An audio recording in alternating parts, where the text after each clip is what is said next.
Hi guys, welcome back to my channel. Thank you so much for clicking on another video. Today we are going to go over our net worth update. This is going to be our January starting net worth, ending December net worth, and I'm also going to talk to you guys about what has happened since we surrendered our previous vehicles. So let's go ahead and get into it. We're going to start with our assets. So we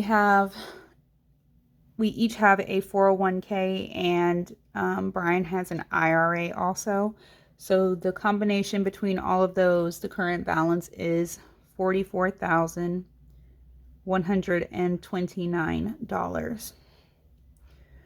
As far as our savings goes, we currently have nothing in there because if you watched any of my budget videos up to this point, then you know we had to take all of the money we had in our savings account, which was a little more than $2,000, and use it to help us get through the month of December because Brian changed jobs. So we have nothing in our sinking funds, nothing in our emergency fund, nothing at all. So it's awful. I had to laugh to keep from crying, but we will get it back to where it needs to be. We just need a little bit of time without anything happening. So knock on wood. So for our house, we have a 4-bedroom, 2-bathroom manufactured home on 1 acre of land in Florida. And in October of 2023, we had an official appraisal done with the bank because we were going to get a refinance on our mortgage. We decided not to do that, but the appraisal that we got was $350,000. So that's just where we keep it because we don't have any other way to gauge what our home is worth. It doesn't currently pull up on Zillow or Realtor, I guess because it's never been listed for sale before. I'm not sure why we can't get a home value there. So we're just using the appraisal value from October 2023. Right next to the acre that we have our home on, we have another acre of just raw land. And the value for that is $25,000. And that's just based on sales for land in our area. The value for Brian's Tundra is $45,625. And the value for my Carnival, which might be lower than it really is $35,001. This is for a 2024 Kia Carnival with my mileage on it. I am not able to pull the value of a 2025 Kia Carnival on Kelley Blue Book at this time, because I guess because it's not 2025 yet. But yes, I have a 2025 Kia Carnival. So this is the value for a 2024 with the same amount of miles. So our assets for our net worth are $499,755.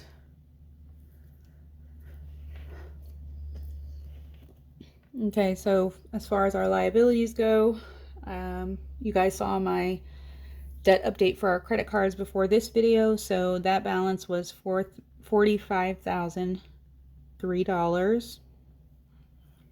For my student loan, I owe $15,641. It has gone up because we had it on forbearance from when Brian lost his job, and we just started paying it again in November.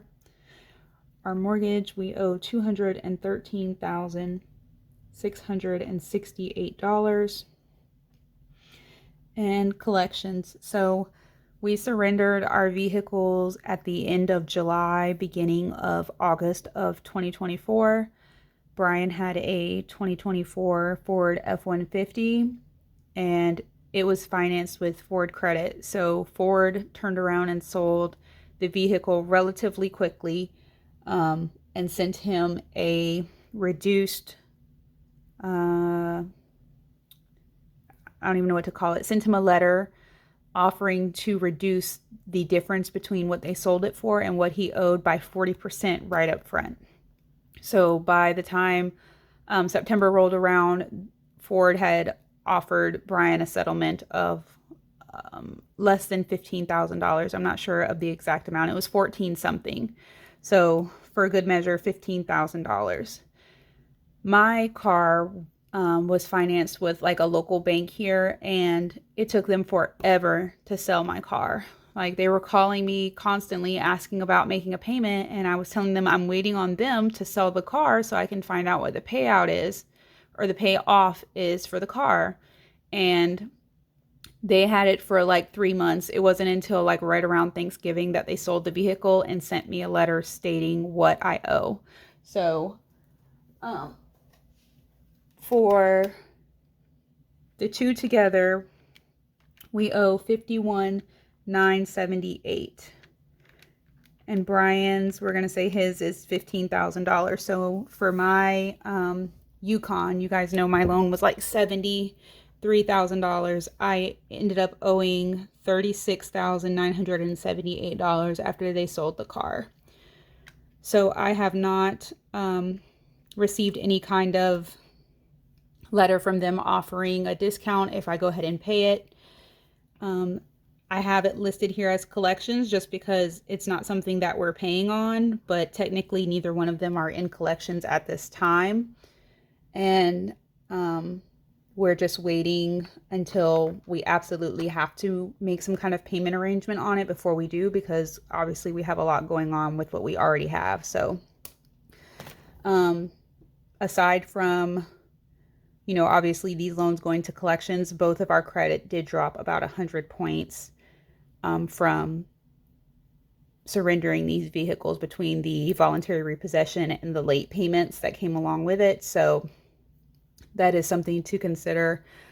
We did have pretty good credit before we surrendered these vehicles. That's how we got the loans for the Tundra and the Carnival.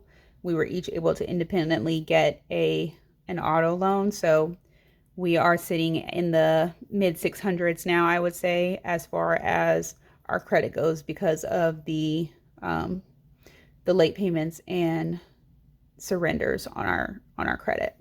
So $51,978 is where we are at with that. Brian's Tundra, we owe $50,677. And my Carnival, we owe $47,944. So all of these liabilities add up to be $424,911. So if you subtract $424,911 from $499,755, you get $74,844.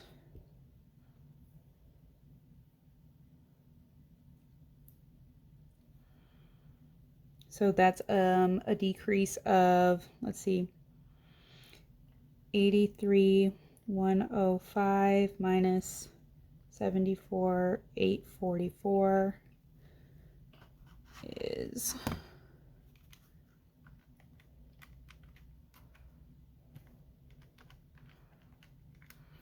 $8,261. There's not enough space for all this.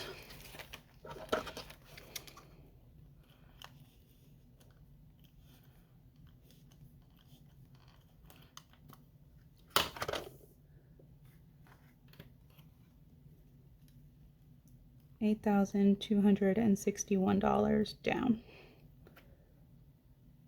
So I don't know what percentage that is backwards, but I'm going to go ahead and end the video because my phone's about to die and I don't want it to cut off before I can say bye. So thank you guys so much for watching the video. If you enjoyed it, please be sure to give it a thumbs up and subscribe if you haven't already, and I'll see you in my next one. Bye.